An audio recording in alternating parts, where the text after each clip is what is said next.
Okay, I just started up your heat pumps. We're on the outside here right now. So basically there's not much you do out here other than every couple of years you want to have us by to come by and clean them.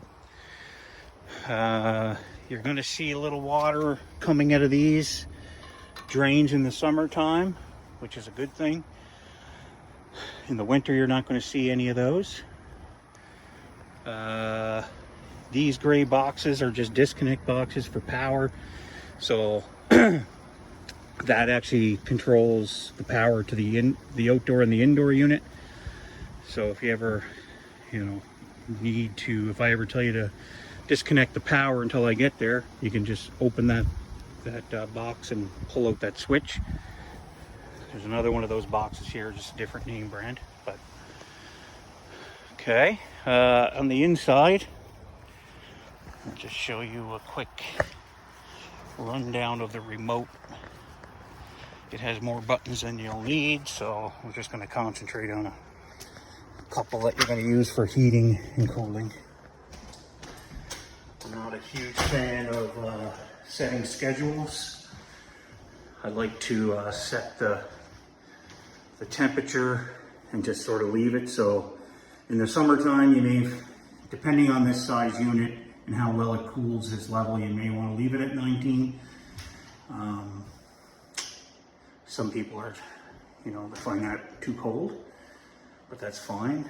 You can always turn it up and down for the temperatures, the arrows. Mode. You click through those and you'll see these icons. Like right now we have like a picture of a snowflake, and the next one will be a sun, that's heat.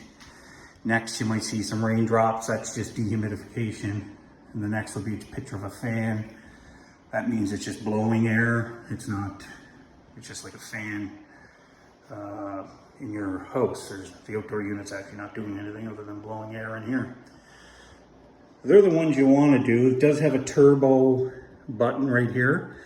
So if for some reason you're cold or you want it cooled quickly, you can hit that button and it ramps the outdoor unit up into the highest speed possible and turns the head up into the highest speed possible.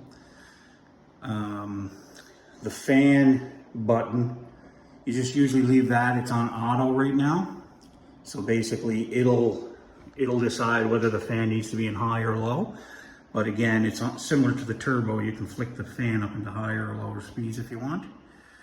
There's a light button on here. That's only for just the display. If you don't, in the nighttime, some people, it bothers them. So you can just hit the light button, and the display stops with the unit still working.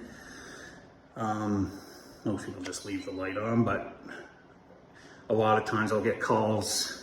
They'll hit the button and not realize it and think that their head is not coming on, but it's just the light shut off. And you got timers. Like I said, I'm not a fan of timers on that. You have a swing function, which is basically oscillating the fin in the front up and down. That's a good distribution, but you may just want to find a spot that in cooling mode, I'll sort of just leave it pointed straight out, and it sort of goes across the ceiling and drops anyway because it's cold. You do have a couple of indoor manual louvers that you can point to the right that would sort of go towards the wall there. And this one too, you can go, or you can just keep them straight. That's fine. And the only other thing, probably a couple times a year, I just click that open with one finger and it'll hold itself up. You have these little filters, they're almost like a dryer lid filter. They pull out, you can just vacuum them off, that's all you need to do. They'll never be as clean as they are right now, but the main thing is just to keep it from getting clogged. Another one here. Pull them straight out. You can wash them, you can put them in the sink, it's not necessary. You can put them back in wet because this does have a drain system in here that the water will go outside like I showed you earlier. And then when you're done, you push it maybe hurt it with one hand, but until you hear the click, and you're good to go. Other than that, this one downstairs is the same idea. But just keep an eye on it over the next few days. It is the original startup, and sometimes it takes a couple of days, and maybe something might happen. I'm not sure, like if you might see a little condensation build up here, just because where it's so humid in right here. That wouldn't be a huge cause for concern, but you wouldn't want to see water running down your wall. That's all supposed to go outside. So, yeah. Any questions? Let me know.